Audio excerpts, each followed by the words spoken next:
என் நெஞ்சில் குடியிருக்கும்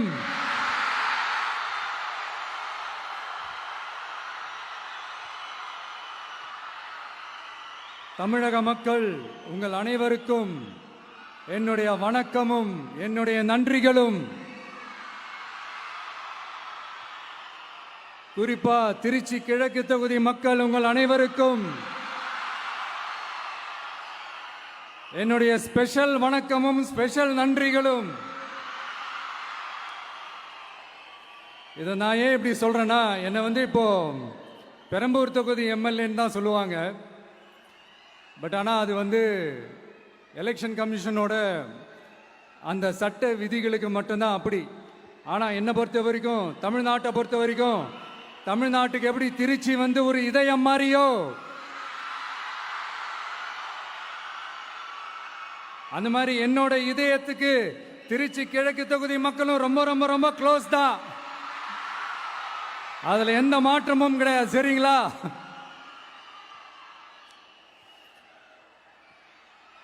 ஆட்சிக்கு சில வாரங்கள் கூட ஆகல. 6 மாசம் அமைதியா இருப்போம்னு சொன்னவங்களாம் 6 நாள் கூட அமைதியா இருக்க முடியல. ஆட்சிக்கு அரை மணி நேரத்திலே ஆரம்பிச்சிட்டாங்க. பாவம், ஒரு கல்யாண வீட்டிலலாம் போய் புலம்பிட்டு இருக்காங்க. நான் சொன்னதெல்லாம் நடக்குதா? 1 by 1 எல்லா புலம்பல்ஸும். அது மாதிரி இத்தனை வருஷமா மாத்தி மாத்தி உங்களை ஏமாத்திக்கிட்டு இருந்த இந்த 2 பேரையும் வேண்டாம்னு சொல்லி ஒதுக்கிட்டு உங்களுக்காக உண்மையா உழைக்க வந்த உங்க விஜய, உங்க அண்ணனை, உங்க தம்பிய முதல் அமைச்சரா இல்ல முதல் சேவகனா ஆக்கியிருக்கிறீங்க. தலை வணங்கி ஒட்டுமொத்த தமிழக மக்களுக்கும் இந்த நேரத்தில் என்னுடைய நன்றியை தெரிவிச்சுக்கிறேன். இந்த நேரத்துக்குறி தற்குறின்றது இன்னமும் சொல்லிக்கிட்டு இருக்கிறாங்க. நான் காஞ்சிபுரத்தில் சொன்னதை தான் இங்க நான் திரும்பவும் ரிப்பீட் பண்றேன். நீங்க தற்குறின்னு சொன்னீங்களே, அவங்க தான் உங்களோட அரசியல் வாழ்க்கையே ஒரு கேள்விக்குறி ஆக்கி இருக்கிறாங்க. கேள்விக்குறி ஆக்கிட்டாங்க, இன்னமும் ஆக்க போறாங்க. அன்னைக்கு நான் சொன்னப்போ சிரிச்சவங்களாம் இன்னைக்கு என்ன பண்ண போறாங்களோ. உண்மையை சொன்னாதான் அந்த கூட்டத்துக்கு கசக்குமே. உண்மையிலே நீங்க மக்கள் மனசை புரிஞ்சு வச்சிருந்தீங்கன்னா நீங்க இப்படி மக்களை தப்பாவே பேசியிருக்க மாட்டீங்க. அது என்ன, அப்புறம் அரசியல் புரிதல் இல்லாம மக்கள் நமக்கு ஓட்டு போட்டுட்டாங்களாம். இந்த கவர்ச்சியில மயங்கி மக்கள் நமக்கு ஓட்டு போட்டுட்டாங்களா? நான் என்ன, சரி விடுங்க.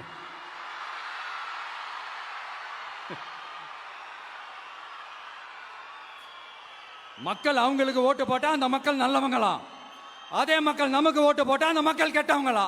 தற்குறியா? இதே மக்கள் தான் இத்தனை வருஷமா உங்களுக்கு ஓட்டு போட்டுட்டு இருந்தாங்க. உங்களுக்கு மட்டும் என்ன, வேற ஏதாவது பிளானட்ல இருந்து குதிச்சு ஓட்டு போட்டு போனாங்களா? தற்குறியாமா? தற்குறி நல்லா வருது, வேணான்னு பாக்குறேன். எங்க அண்ணன் விஜயகாந்த் அண்ணன் சொல்ற மாதிரி, அண்ணா அவர்கள் ஆரம்பிச்ச கட்சியை ஒரு அடிமை கூடாரமா ஆக்குனது யாருங்க சார்? இப்படியெல்லாம் ஆக்கிட்டு உண்மையை சொல்லு உடன்பிறப்பேவா. உங்களோட அந்த உண்மையான உடன்பிறப்புக்கெல்லாம் என்ன சொல்றாங்க தெரியுமா சார்? திமுக இப்படி ஆனதுக்கு காரணம், அந்த காரணத்தை வெளியிலலாம் போய் தேடாதீங்க, உங்க குடும்பத்துக்குள்ளேயே கேளுங்கிறாங்க. உங்களுக்காக மாடா உழைச்சி தேஞ்சு போய் கிடக்கிறோம். திமுக இப்படி ஆனதுக்கு காரணம் உழைக்காம சொகுசா இருக்கிற உங்க குடும்பத்துக்குள்ளேயே போய் கேளுங்கிறாங்க. ஒவ்வொரு திமுக தொண்டனும் அதை சொல்றாங்க. அதை புரிஞ்சிக்காம நம்மளையும் நம்ம மக்களையும் தப்பா பேசிக்கிட்டு, நீங்க மக்களை தப்பா பேசுனீங்கன்னா இந்த விஜய் கேள்வி கேட்பான், சும்மா இருக்க மாட்டான். இந்த விஜயும் தமிழ்நாட்டு மக்களும் வேறு வேறு இல்லை. இந்த விஜய் தான் தமிழ்நாட்டு மக்களோட ஒரு உண்மையான ஒரே பிரதிநிதி. ரொம்ப தெளிவாயிட்டாங்க சார், ரொம்ப தெளிவாயிட்டாங்க. அதனால ஒரு ஆக்கப்பூர்வமான ஒரு எதிர்கட்சியா செயல்பட்டு மக்கள் மனசை வெல்ல பாருங்க. இந்த கடைசி லாஸ்ட் 1 மந்தா நடந்த ஒரு சில விஷயங்கள் உங்ககிட்ட நான் ஷேர் பண்ணணும்னு ஆசைப்படுறேன். இந்த 200 யூனிட் மின்சாரம் கட்டணமில்லா மின்சாரம் அறிவிச்சோம். அதில் ஆல்ரெடி இருந்த 100 யூனிட் திமுக கொடுத்தது கிடையாது. மேடம் ஜெயலலிதா மேடம் இருந்தப்போ செஞ்சுட்டு போனது. ஸ்டாலின் சார் பதவி போன அந்த கடுப்புல அறிக்கையா விட்டு தள்ளிக்கிட்டு இருக்கிறாரு. என்ன பண்ணீங்க உங்களுடைய ஆட்சியில? மக்கள் பணத்தை டாஸ்மாக்ல இருந்து அடிச்ச அந்த பணத்தை ஊழல் செஞ்ச அந்த ஃபைல க்ளோஸ் பண்றதுக்கு அலையா அலைஞ்சிங்க. ஆனா இந்த விஜய் மக்களுக்கு தொந்தரவா இருக்கிற அதே டாஸ்மாக க்ளோஸ் பண்ணா. விவசாயிகளோட அந்த கடனை தள்ளுபடி மேக்சிமம் இந்த 1 மந்த்ல என்ன செய்ய முடியுமோ அதை செஞ்சான். நீங்க தான் அந்த நிதி சம்பந்தமா இருக்கிற எல்லா கேட்டையும் லாக் பண்ணி வச்சுட்டு போயிருக்கிறீங்க. அதை சரி செய்ய வேணாமா? அதை ஒழுங்குபடுத்த வேணாமா? அதனால மறுபடியும் சொல்றேன், இந்த விஜய் பொய் சொல்லி ஏமாத்துறதுக்காகலாம் அரசியலுக்கு வரல. உங்க கூடவே நிக்கிறதுக்காக மட்டும்தான் அரசியலுக்கு வந்திருக்கிறேன். அதுல எந்த மாற்று கருத்துமே கிடையாது. கவலையப்படாதீங்க விவசாய பெருமக்களே. அடுத்து இந்த சட்டம் ஒழுங்கு அது சரியில்லை இது சரியில்லைன்னு சொல்லி திமுகவும் மற்றும் பலரும் மாறி மாறி கூவுறீங்க. நான் ஒண்ணு கேட்கிறேன், இந்த மாடல் அரசுன்னு சொல்றீங்களே, அதுல என்ன செஞ்சு வச்சுட்டு போயிருக்கீங்க? ஒரு ஊரு விடாம ஒரு தெரு விடாம போதை பொருள் கலாச்சாரம் அப்படியே ஸ்ப்ரெட் ஆகி கொட்டி கிடக்குது. அது அப்பவே இனிஷியல் ஸ்டேஜ் அதை நீங்க கண்ட்ரோல் பண்ணிருந்தீங்கன்னா இத்தனை பெண் குழந்தைகளை இத்தனை பெண்களை இழக்க வேண்டிய ஒரு சூழ்நிலை ஏற்பட்டிருக்குமா? எல்லாத்தையும் பண்ணிட்டு பழிய தூக்கி ஏன் மேல போடுறாங்க. நீங்க என்ன பழி நம்ம மேல போட்டாலும் மக்கள் நிம்மதியா வாழக்கூடிய அந்த செயலை கண்டிப்பா இந்த விஜய் செஞ்சுதான் காட்டுவான். அதுக்காக தான் எஃபிஷியன்டான போலீஸ் ஆபீசர்ஸ் நான் அப்பாயிண்ட் பண்ணியிருக்கிறேன். எஃபிஷியன்டான அந்த போலீஸ் ஆபீசர்ஸ் டீம் நான் அப்பாயிண்ட் பண்ணியிருக்கிறேன். பெண்கள் பாதுகாப்பான அந்த சிங்கப்பெண் காவல் படை நெக்ஸ்ட் வீக் அதை இனாகரேட் பண்ண போறோம். தப்பு செஞ்சவங்களுக்கான தண்டனை, அதுக்கான சார்ஜ் ஷீட் எல்லாமே ரொம்ப ஃபாஸ்டா ரொம்ப ஸ்பீடா செய்யறதுக்கான அந்த வேலையை செய்ய சொல்லி இருக்கிறோம். கோர்ட்ல கூட தப்பு செஞ்சவங்களுக்கான அந்த கடுமையான தண்டனை வாங்கி கொடுக்கறதுக்கான அந்த வேலையையும் ரொம்ப சீக்கிரமா செய்ய சொல்லி இருக்கிறோம். அதனால நீங்க என்ன பழி நம்ம மேல போட்டாலும் உண்மையா உறுதியா மக்களுக்கு தேவையான எல்லா விஷயங்களையும் இந்த விஜய் செஞ்சு தான் காட்டுவான். இப்படியெல்லாம் நம்ம சொல்றதுனால இவங்க என்ன சொல்லுவாங்க தெரியுமா? அவங்க தான் ஆட்சியிலே இல்லையே, அப்புறம் ஏங்க அவங்கள குறை சொல்றீங்க அப்படின்னு கேட்பாங்க. வேர்ல வெந்நியை ஊத்திட்டு போனவங்கள வெளிச்சம் போட்டு காட்டாம பின்ன வேற என்ன சொல்லுவாங்க? இதெல்லாம் மக்கள் கிட்ட நம்ம தெளிவா எடுத்து சொல்லணும் இல்லையா? அதுக்காக தான் இதெல்லாம் சொல்லிட்டு இருக்கிறேன். நம்ம மக்களுக்காக இவ்வளவு வேலை பார்க்கிறோம். ஆனா இவங்க அதையெல்லாம் விட்டுட்டு குதிரை பேரம் பண்றாரு, அது பண்றாரு, இது பண்றாருன்னு சொல்லிட்டு தப்பா கதையெல்லாம் அடிச்சு விட்டுக்கிட்டு இந்த தீய சக்தியும் தீந்து போன சக்தியும்